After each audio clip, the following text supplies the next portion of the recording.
13장 6절부터 9절은 신약성경 117쪽.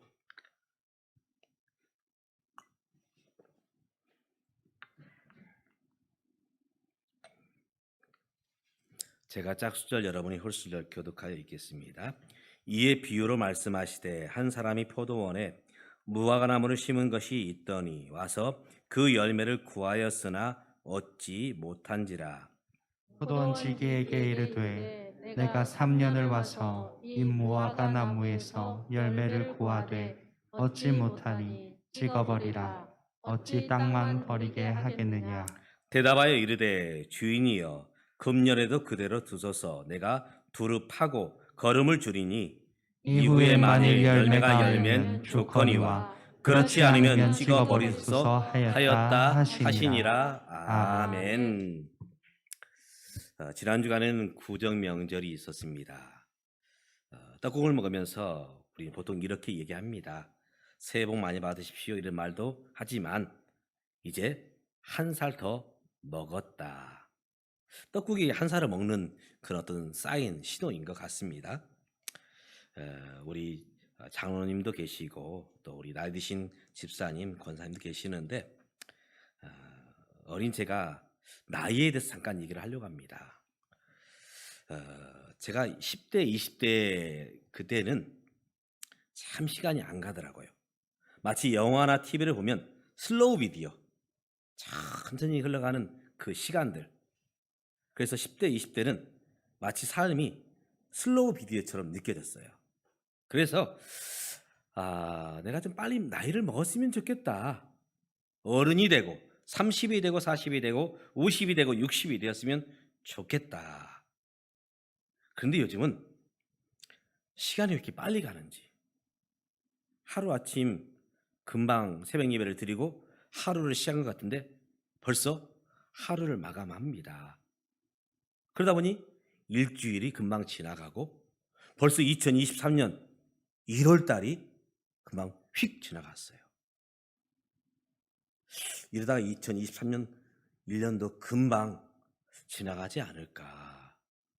그래서 우리 어른들이 느끼는 이 시간의 속도와 젊은 분들이 느끼는 시간의 속도가 다른 것 같습니다. 저도 이제 60을 바라보니 시간이 빨리빨리 지나가는 것 같아요. 노벨상을 탔던 조지 버나드 쇼라는 분이 계시는데 이분은 이 극작, 이제 영화를 만들고 또 이 TV 드라마를 만드는 극작가입니다. 이분이 94세의 나이로 1950년대에 돌아가셨는데 그분이 참 죽어서도 그의 묘비에 이렇게 적도록 했습니다. 아마 아시는 분은 아실 거예요. 그의 묘비명에는 이렇게 적혀 있습니다. 우물쭈물하다가 그렇게 될 것이다.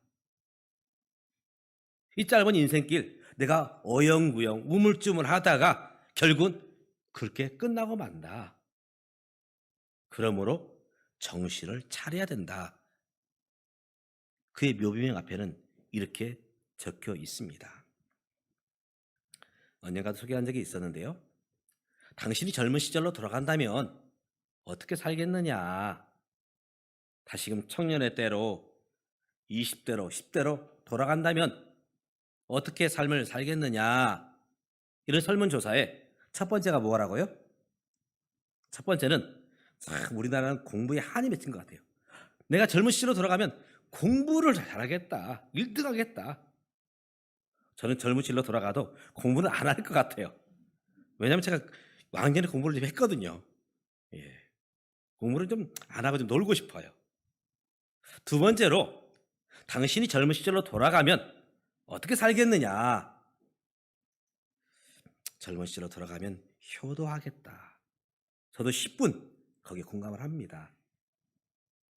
아버지 돌아가시고 어머니 돌아가시고 양친이 안 계시니까 참 부모님이란 존재가 얼마나 큰지, 아버지의 그 그늘, 어머니의 그 위치가 얼마나 큰지, 정말 아버지가 살아계시는 그 삶의 시간들, 어머니가 살아계시는 그 삶의 시간으로 돌아간다면 정말 어머님, 부모님 말씀에 순종하며 공경하며 효도하겠다.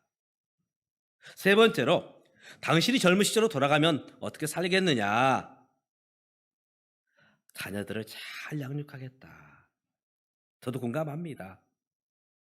저도 목사이면서 또 아버지 학교를 섬기고 있는데, 당신 자녀를 잘 양육했느냐 물어본다면 자신 있게 네, 그렇습니다. 그러고 싶어요. 그런데 뒤돌아보니 참 잘했다는 것보다는 잘못한 것들이 많은 것 같아요. 큰아이 때 왜 그렇게 했지? 둘째 아이에게 왜 그렇게 했지? 막내에게 왜 그렇게 했지? 아쉬움들이 많습니다. 또 당신이 젊은 시절로 돌아간다면 어떻게 살겠느냐? 젊은 청년 돌아간다면 예쁜 아가씨를 만나고 멋진 남자를 만나서 연애를 해보겠다. 저도 좀 그러고 싶어요. 마지막으로 아마 그분들은 신앙을 가졌던 것 같아요. 당신이 젊은 시절로 돌아간다면 어떻게 살겠느냐? 신앙생활 잘하겠습니다. 그런데 젊은 시절로 돌아갈 수 있습니까? 한 번 흘러간 강물을 우리가 거꾸를 수 없는 것처럼 우리를 떠난 시간들을 돌이킬 수 없음에 우리는 사실은 참 안타까운 마음이 듭니다. 제가 이제 1살, 2살 먹으면서 느끼는 감정은 조바심입니다. 마음이 급해져요. 그래서 저희 아들한테 야, 빨리 시집 가라. 잔소리가 많아집니다. 왜냐하면 마음이 급해요. 급해. 이제 내일 모레 60이 되고 70이 되고 이제 이 땅을 떠날 때 가까워드는데 어떻게 삶을 살아야 되는가 하면서 조바심이 들고 있습니다. 언젠가도 한번 예화 시간에 제가 그 이야기를 한 적이 있었는데요. 알프스에는 전설의 새가 있습니다. 전설의 새. 긍정적인 부분은 아니고 이 새의 이름은 집질이란 새입니다. 집질이. 이 새는 울 때마다 이렇게 운다고 합니다. 집질이 집질이 집질이. 근데 이 새에 대한 얽힌 전설이 있습니다. 이 새는 정말 놀기를 좋아합니다. 그래서 낮 시간에 열심히 친구들과 놀고 노래하고 또 놀러 다니고. 근데 이 새는 집을 안 지어요. 나뭇가지 위에서 그냥 잠을 청합니다. 이제 해가 산에 넘어가고 차가운 이제 알프스의 밤이 찾아오면 이 새는 추위에 떨면서 이렇게 구슬프게 운다는 것입니다. 집질이, 집질이, 집질이. 아마 이것은 사람들이 이제 만드는 얘기겠지요. 내가 왜 그 낮 시간에 집을 짓지 못하고 집 없는 서름으로 이렇게 집 없이 나뭇가지 위에서 찬바람을 맞이하면서 잠을 자야 되는가? 이제 날이 밝으면 내가 집을 지을 거야. 정말 따뜻한 집, 아늑한 집, 알프스의 그 찬바람을 또 이 밤의 그 무서움을 이겨낼 수 있는 집을 지을 거야. 그런 마음으로 집지리 집지리 집지리. 그런데 이 새가 아침에 깨어나면 어떻게 살까요? 똑같이 아침에 일어나서 친구들과 놀러 다니고 노래하고 하루를 그렇게 보낸다는 것입니다. 아마 사람이었다면 아마 이런 마음을 가졌을 것 같아요. 그래, 배가 고프니 아침은 먹고 집을 짓자. 아침을 먹었습니다. 내가 한밤에 추위에 떨면서 한숨도 자지 못했는데 조금 자고서 집을 짓자. 자고 일어나서는 점심을 먹어야지. 점심을 먹고 났습니다. 아직도 해가 중천인데 벌써 집을 지을 필요가 있겠는가? 그러다 문득 해가 이제 저물어 갑니다. 그러면 또다시 이 새는 밤이 새도록 그 찬바람을 맞세우면서 집지리 집지리 이렇게 울면서 밤을 지샌다는 것입니다. 저는 그 이야기를 들을 때마다 어쩌면 오늘 우리의 모습이 아닌가. 내게 젊은 시절로 돌아갈 수 있다면 내가 정말 열심히 할 거야. 부모님께 효도하고 공부하고 또 자녀를 잘 양육하고 하나님을 잘 섬기면서 정말 열심히 살 거야. 그렇게 후회하여 다짐하지만 과연 우리는 어떻게 삶을 살아가고 있는가? 오늘 예수님은 무화과나무 비유를 통해서 오늘 우리가 어떻게 삶을 살아야 될지 말씀하고 있습니다. 오늘 저와 여러분이 말씀 앞에서 결단할 수 있기를 주님의 이름으로 축복합니다. 아멘. 먼저 이 포도원 밭의 주인은 이 밭에다가 무엇을 심었느냐? 무화과나무를 심었습니다. 무화과나무. 여러분, 무화과나무는 어디에 보통 열려 있습니까? 저희가 이제 추석이 되면 산소에 이제 올라갈 때에 이제 무화과나무가 피어 있는 그 길가를 지나가게 됩니다. 우리나라도 대부분 이 무화과나무는 이제 밭 가장자리, 길가 이런 데 심겨 있습니다. 이스라엘도 마찬가지입니다. 이스라엘도 이제 길가나 돌이 많은 곳, 척박한 곳 이곳에 무화과나무가 심겨 있어요. 이 무화과나무는 생명력이 강합니다. 그래서 아무리 척박한 땅에서도 잘 자라요. 근데 포도나무는 어떤가? 포도나무는 땅이 좋아야 됩니다. 저희 시골에서 인삼을 심을 때 어떤 땅에 이 인삼을 심느냐? 좋은 땅에 심습니다. 왜냐하면 그래야 그 삼이 척박한 땅에서는 잘 자라지 못하고 좋은 땅에 자라기 때문에 좋은 땅에다가 이 삼을 심어요. 그런 것처럼 포도나무도 가장 좋은 땅에 거름을 듬뿍 주고 거기에 포도나무를 심습니다.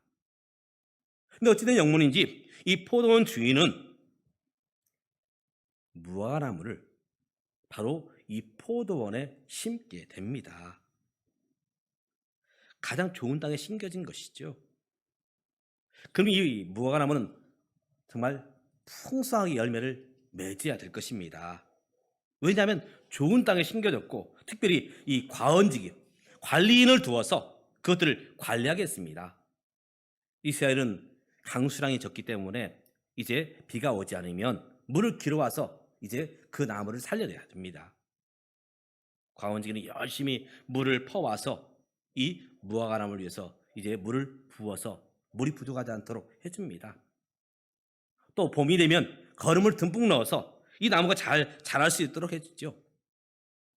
또 병충해가 될까봐 약을 치고 벌레를 잡고. 왜 이렇게 정성을 들였을까요? 무화과나무는 우리가 알고 있듯이 꽃이 없어요. 꽃을 보기 위해서도 아닙니다. 잎사귀가 예쁜 것도 아니에요. 그저 평범하죠. 무화과나무에 이렇게 정성을 쏟는 이유는 딱 한 가지입니다. 무엇을 얻기 위해서요? 열매를 얻기 위해서. 열매를 얻기 위해서. 성경에서 이 무화과나무는 보통 두 종류로 사용됩니다. 두 가지의 모습으로. 다윗이 사울왕을 피해서 도망칠 때에 정말 배가 고팠어요. 함께 했던 400명 다윗 멀게 떨어졌습니다.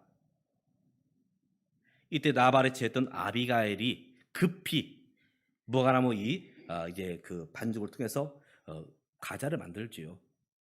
그래서 이 배고파 있는 다윗에게 전해집니다. 이스라엘에서 무화과나무는 식용입니다. 식용. 배가 고플 때 먹는 것.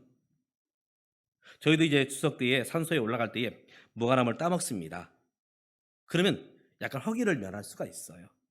배고픔을 면할 수 있습니다. 또 함께 이 무화과나무는 약용으로 씁니다. 약용.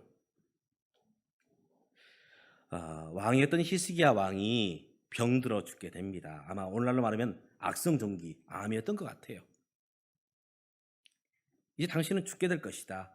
선지자 이사야를 통해서 청천벽력 같은 소리를 듣게 되지요.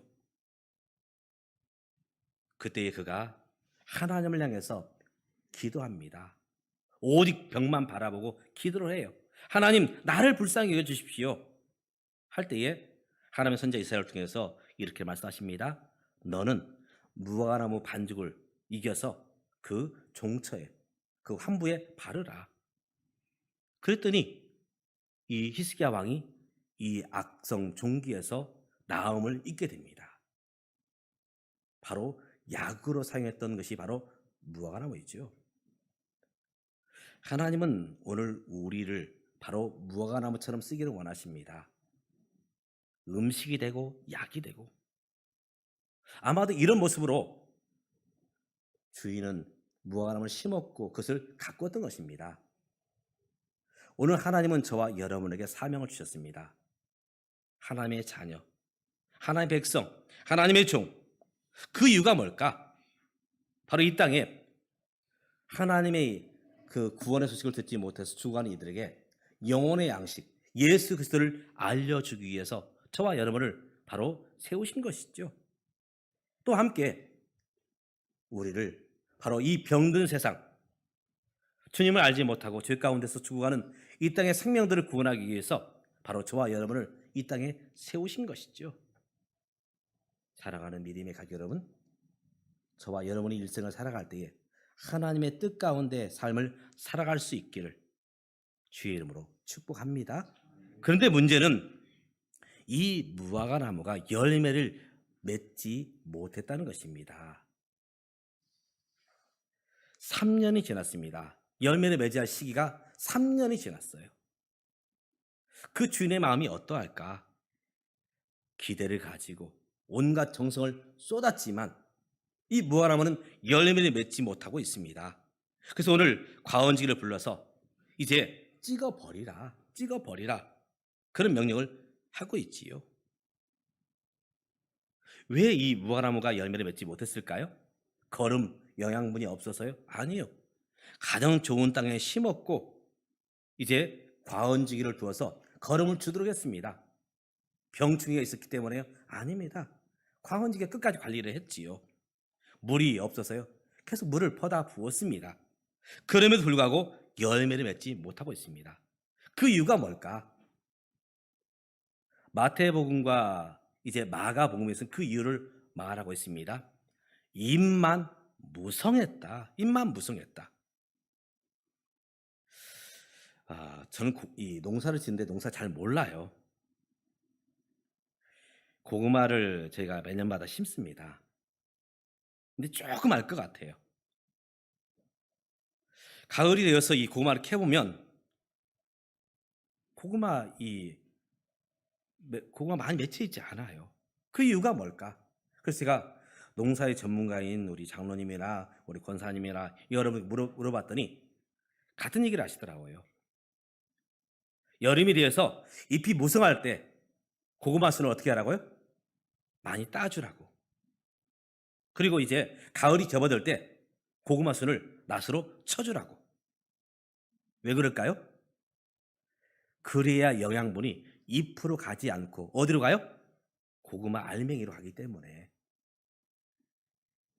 왜 무화과나무가 열매를 맺지 못했을까? 그 이유는 딱 한 가지입니다. 영양분이 있었지만, 거름이 있었지만, 물이 공급되고 있었지만 그 모든 것들이 열매로 가지 않고 입으로만 가고 있었기 때문에 잎만 무성했고 열매는 맺지 못한 것입니다. 저와 여러분 어떻습니까? 하나님 주신 축복, 어떤 분에게는 시간을 주셨습니다. 시간은 모든 분에게 동일하죠. 24시간. 근데 그 24시간을 잘 활용하는 사람이 있고 그저 집들이처럼 그 시간들을 허비하는 분들이 있습니다. 어떤 분은 물질을 주셨어요. 그 물질을 가지고 하나님의 뜻 가운데 사용하는 사람이 있는가 하면 그것을 허비하면서 삶을 살아가는 분도 있습니다. 어떤 분은 달란트를 주셨어요. 그 달란트를 정말 하나님의 뜻 가운데 쓰는 사람이 있는가 하면 그렇지 못하고 땅에 묻어두신 사람도 있습니다.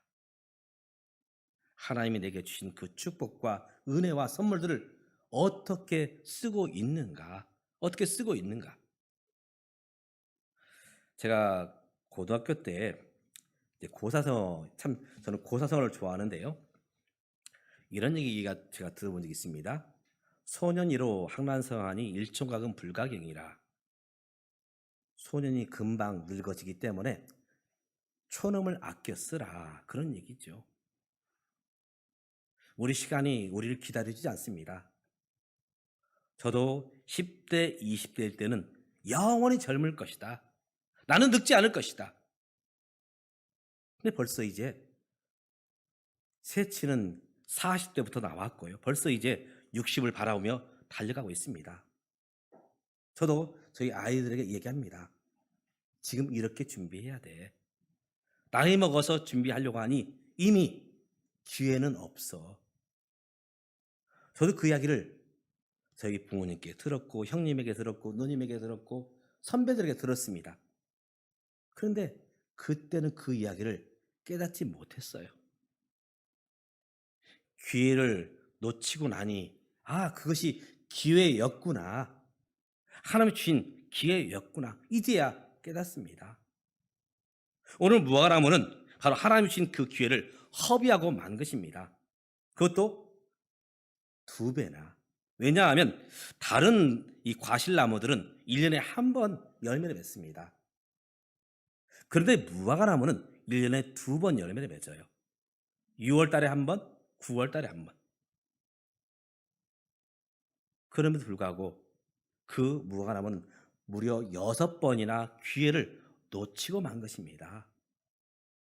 오늘 저와 여러분은 하나님의 자녀입니다. 하나님의 뜻이 무엇인지 알고 있어요. 그렇지만 그 기회를 기회로 알고 선용하고 있는가? 조지 버나드 그 쇼가 얘기했던 것처럼 우물쭈물하면서 하나님이 주신 기회를 혹여 놓치고 있지는 않는가? 오늘 이제 포도원 주인은 과원지기를 부릅니다. 열매 없는 이 무화과나무 찍어버리라. 그때에 과원지기가 이렇게 말합니다. 주인이여, 금년에도 그대로 두소서. 내가 두루 파고 거름을 줄이니 이후에 만일 과일이 열리면 놔두거니와 그렇지 않을 때는 그때 찍어버리십시오. 분명히 그 이후의 모습은 보여주고 있지 않지만 주인은 한 번 더 기회를 주고 있는 것입니다. 2023년 이제 우리가 다시금 시작을 했습니다. 또 우리 남아있는 인생길 우리가 살아가고 있습니다. 바로 지금이 기회인 것입니다. 지금이. 몇 년 전 우리나라에 3가지 금이 유행했던 적이 있습니다. 혹시 어떤 금인지 아십니까? 3가지 금. 사람이 3가지 금을 가지고 있어야 되는 것입니다. 첫 번째는 황금. 다시 말해서 재물이 있어야 되죠. 재물. 2번째 금은 소금. 소금은 건강을 말합니다. 아무리 황금을 가지고 있어도 건강이 없으면, 건강을 잃어버리면 무용지물이 되고 말죠. 그런데 이 황금보다, 소금보다 더 중요한 금이 있습니다. 어떤 금이요? 지금. 오늘 내가 이 시간, 지금을 어떻게 살아야 될 것인가? 바로 그것이 오늘 무화과나무에 주신 주님의 메시지입니다. 우리가 과거를 돌이킬 수 없지만 분명히 하나님은 저와 여러분에게 기회를 주고 있습니다. 가정에서, 또 일터에서, 또 하나님의 예배 장소인 교회에서 하나님이 주신 이 축복의 장소, 그 공간에서 지금 하나님께 합당한 삶을 살며 최선을 다해 살며 믿음으로 삶으로 말미암아 풍성한 열매를 맺는 저와 여러분 될 수 있기를 주님의 이름으로 축복합니다. 기도하겠습니다. 하나님, 우리는 기회를 놓친 다음에 우리는 후회합니다. 그때 잘할 걸, 그때 믿음으로 살 걸, 그때 순종할 걸. 그러나 다시금 기회가 찾아왔지만 깨닫지 못하는 우리의 모습을 주여 불쌍히 여겨 주시옵소서. 지금 여전히 하나님은 우리에게 기회를 주고 있음을 보게 하시고, 오늘 내게 주신 가정에서, 오늘 내게 주신 일터에서, 오늘 내게 주신 교회 안에서 하나님의 그 뜻을 보면서 정말 가볍게 그것들을 사용하고 쓸 수 있는 지혜로운 마음을 우리 가운데 부어 주시옵소서. 2023년 또 우리에게 남아있는 인생길 얼마가 될지 모르지만 그 속에서 지금 매 순간 하나님의 뜻을 분별하며 그 뜻 가운데 성실함으로 살아낼 수 있도록 주여 도와주시옵소서. 그렇게 살겠사오니 주님 도와주시옵소서. 예수님의 이름으로 기도드리옵나이다. 아멘. 찬송가 523장